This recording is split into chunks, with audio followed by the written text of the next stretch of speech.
Bonjour mes très chers spectateurs, c'est votre aimable frère Martin Kazadi.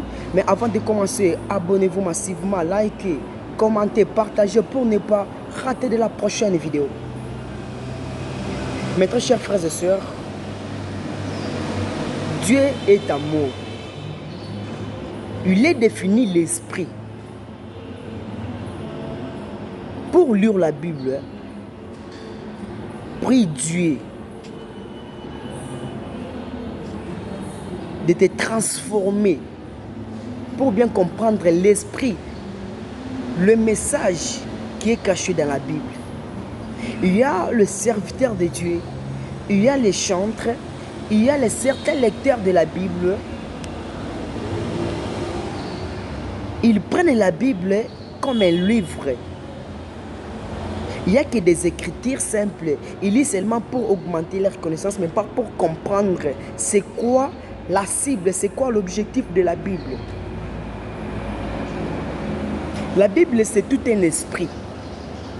Car tout celui qui pratiquera spirituellement tout ce qui est écrit dans la Bible, il doit renaître de nouveau.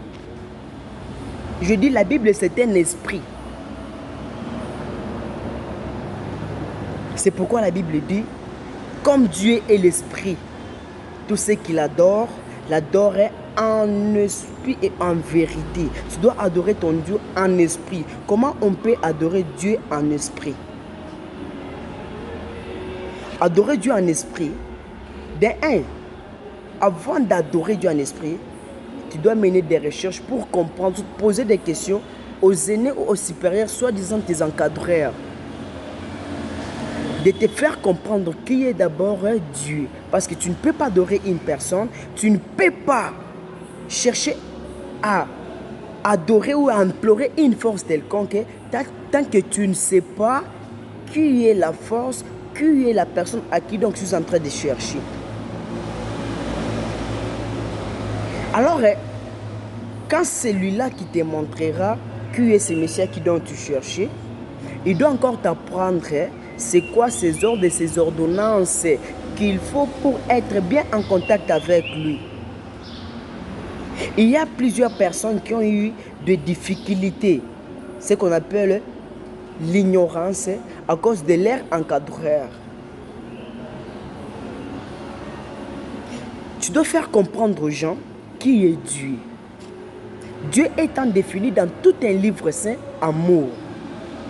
Donc, pour que tu te rassures que toi, tu es enfant de Dieu, que tu adores Dieu, que tu crains Dieu, en toi, la première position, tu dois cultiver l'amour. Parce que tu as compris que Dieu est amour et tu as cru à ce que tu ne sais pas. Et tu pratiques ce que tu as entendu. C'est ce qu'on appelle adorer Dieu en esprit. Dieu a dit, aimez-vous les uns et les autres. C'est une parole prononcée. Dès que vous pratiquez seulement ces messages, directement vous êtes en train d'adorer Dieu en esprit. Directement vous êtes en train d'adorer Dieu en esprit. Adorer Dieu en esprit, c'est mettre en pratique ces ordonnances.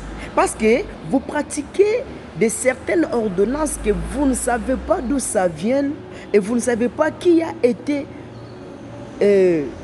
le formateur, qui a été, comment on les appelle, ah ouais, le nom m'échappe.